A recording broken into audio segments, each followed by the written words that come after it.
Oui, nous sommes en compagnie de Christine Revaud d'Allonne-Bonnefoy, députée européenne socialiste et co-rapporteure du Parlement européen sur la Convention d'Istanbul. Bonjour et bienvenue sur l'antenne de radio. Bonjour et merci de votre accueil.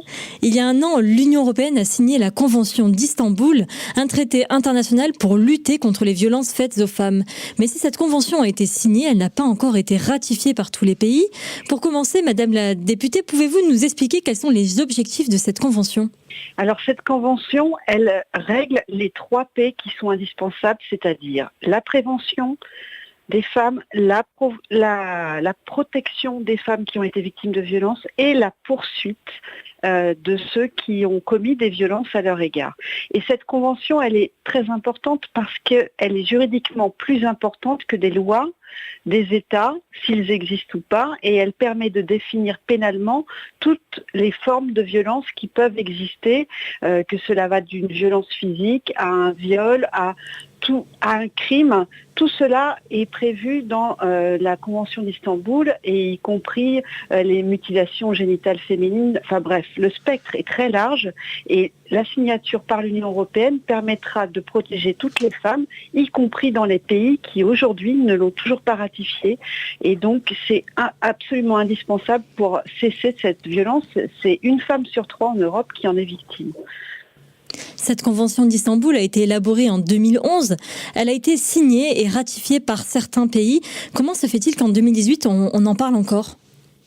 On en parle encore parce qu'il y en a 10 qui ne l'ont toujours pas ratifié au sein de l'Union européenne. Donc il y a un retard colossal. Et puis il y a 2 pays qui considèrent, alors même qu'ils l'avaient ratifié, qu'ils vont revenir en arrière, c'est la Pologne et la Hongrie, qui considèrent que les violences faites aux femmes n'est absolument pas un sujet qui doit être juridiquement traité, et quand on leur demande absolument de revenir là-dessus, ils nous indiquent que ça relève de l'idéologie, que protéger les femmes des violences, c'est de l'idéologie alors que c'est un droit, tout simplement, et il faut absolument avancer. Et puis par ailleurs, j'ajoute que la Bulgarie, qui est toujours présidente du Conseil des États membres, devait s'engager vers un processus de ratification pour son propre pays. Elle a finalement retiré ce projet de loi, et puis elle n'a absolument pas avancé alors qu'elle s'y était engagée pour faire en sorte que la ratification par l'Union européenne puisse avoir lieu. Un an après la signature, il est plus que temps que l'Union européenne le fasse.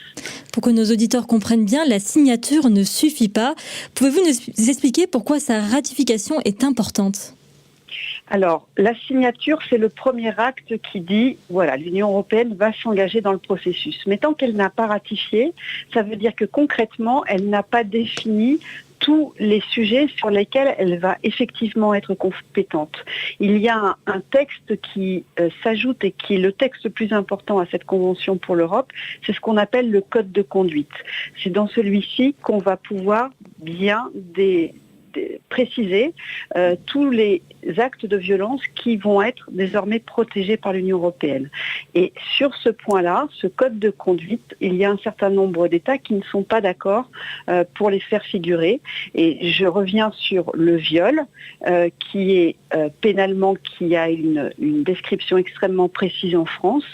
Il y a un certain nombre de pays, dont la Pologne et la Hongrie, qui ne veulent pas que cela puisse figurer.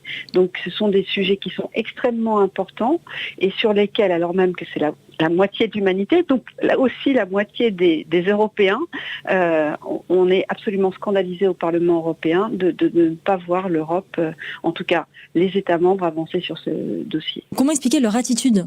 Alors ils expliquent que tout ce qui se passe au sein du cadre familial, puisque la majeure partie des violences concerne les violences conjugales, ça reste du domaine privé et que l'État n'a pas à s'en mêler, donc encore moins l'Europe. Voilà. Et on nous explique que ce sont des histoires qui doivent rester au sein de la maison, qui ne doivent pas dépasser la maison, et donc il est hors de question de s'en occuper. Mais vous savez, en France, il n'y a pas si longtemps que cela, quand une femme qui était victime de violence et qui qui avait le courage de déposer plainte devant un commissariat. Très souvent, on lui disait de déposer une main courante, de ne pas déposer plainte en disant qui était la personne qui l'avait agressé et en leur expliquant rentrez chez vous, les choses vont s'arranger. Ça, c'était il y a encore 20 ans qu'on entendait ça en France. Et bien, c'est ce qu'on entend encore dans des pays tels que la Hongrie et la Pologne, et c'est ce contre quoi on se bat aujourd'hui au niveau européen.